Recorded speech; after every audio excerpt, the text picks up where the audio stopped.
ورحمۃ اللہ وبرکاتہ۔ بندہ ناچیز عبدالحبیب مدنی کی طرف سے آپ سب کو ویلکم۔ جی اگر میری آپ کو ویڈیو پسند آئے تو میرے یوٹیوب چینل کو آپ نے سبسکرائب کر لینا ہے اور بیل آئیکن بٹن کو بھی دبا لینا ہے، اور اس ویڈیو کو آپ نے پوری دیکھنی ہے۔ آج جو میں ویڈیو لے کر آیا ہوں بڑی امپورٹنٹ ویڈیو ہے، اس کو آپ نے اسکیپ نہیں کرنا ہے، آگے نہیں کرنی، بلکہ اس ویڈیو کو آپ نے پوری دیکھنی ہے۔ 5 منٹ کی ویڈیو ہے، بڑی زبردست ویڈیو ہے۔ جی میں بات کرنے لگا ہوں نماز کی دین کے اندر کیا حیثیت ہے۔ ستہ کی کتاب جامع ترمذی، امام ترمذی رحمت اللہ تعالی علیہ حدیث پاک لے کر آئے۔ حدیث نمبر ہے 2616، اور اس کو حضرت سیدنا معاذ بن جبل رضی اللہ تعالی عنہ نے روایت فرمایا ہے۔ آپ فرماتے ہیں کہ رسول اللہ صلی اللہ تعالی علیہ وآلہ وسلم نے ارشاد فرمایا، رأس الامر الاسلام، کہ دین کی اصل اسلام ہے، اور فرمایا عمود الصلاۃ، اور دین کا ستون نماز ہے۔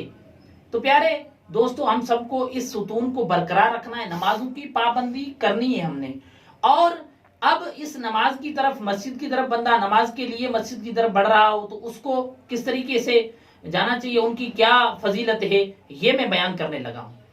قیامت کے دن منقول ہے کہ قیامت کے دن نمازیوں کو لایا جائے گا، گرو در گرو لایا جائے گا، وفد در وفد لایا جائے گا۔ پہلے گرو کو لایا جائے گا جس کے چہرے جو ہے ستاروں کی طرح چمکتے ہوں گے، اور ان کے لیے استقبال کرنے والے فرشتے کھڑے ہوں گے، ان کا استقبال کر رہے ہوں گے، اور فرشتے پوچھیں گے تمہاری نمازوں کا کیا حال تھا؟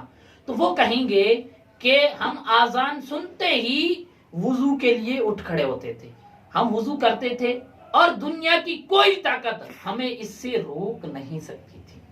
اور ان کے لیے فرشتے کہیں گے تم اسی کے مستحق ہو، اور تم جنت میں ہمیشہ رہو جس کے اندر موت نہیں ہے۔ اور دوسرے گرو کو لایا جائے گا جن کا حسن اور جمال پہلے والے گرو کے مقابلے میں زیادہ ہوگا، ان کا حسن اور جمال ان کے مقابلے میں زیادہ ہوگا، اور ان کے چہرے ہوں گے وہ چاند کی طرح چمک رہے ہوں گے، اور ان سے کہا جائے گا تمہاری نمازوں کا کیا حال تھا؟ وہ کہیں گے کہ ہم جو ہے وضو کر کے بیٹھے ہوئے ہوتے تھے، آذان جیسے ہی ہوتی تھی تو ہم رخ کرتے تھے مسجد کی طرف، اور ہم مسجد جاتے تھے اور نمازیں ادا کیا کرتے تھے۔ اور فرشتے کہیں گے تمہیں خوشخبری ہو، تم ہمیشہ جنت میں رہو گے، اور تمہاری نمازوں کی اس پابندی کی بنا پر۔ اور تیسرے گرو کو لے کر آیا جائے گا، ان کا حسن و جمال پہلے والے دونوں گروؤں سے زیادہ ہوگا، اور ان سے پوچھا جائے گا کہ تمہاری نمازوں کا کیا حال تھا؟ وہ کہیں گے ہم وضو کر کے مسجد میں حاضر ہوتے تھے، اور آذان ہم مسجد میں سنتے تھے، تو اس لیے ہم جو ہے مسجد کے اندر آتے تھے، نمازوں کی پابندی کیا کرتے تھے، یہاں تک کہ ہم آذان آ کے مسجد میں سنا کرتے تھے، اور ان کے جو چہرے ہوں گے وہ سورج کی طرح چمک رہے ہوں گے، اور وہ نمازوں کی پابندی کرنے والے ہوتے ہیں، اور اللہ تعالیٰ کے فرشتے ان سے کہیں گے تم ہمیشہ رہنے والی جنت کے اندر داخلہ ہو جاؤ۔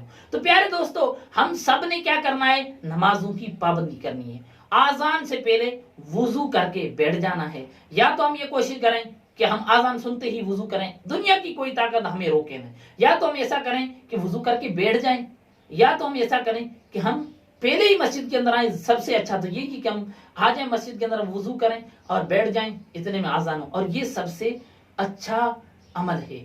اور ہم سب کو نمازوں کی پابندی کرنی چاہیے۔ اللہ تعالی ہم سب کو اپنی نمازوں کی حفاظت کرنے، اور دین کا جو ستون نماز ہے، حضور کا فرمانے کے عمود الصلاۃ، نماز دین کا ستون ہے، اس کو برقرار رکھنے، اس کو مضبوط بنانے کے لیے کوشاں رہنے کی توفیق عطا فرمائے۔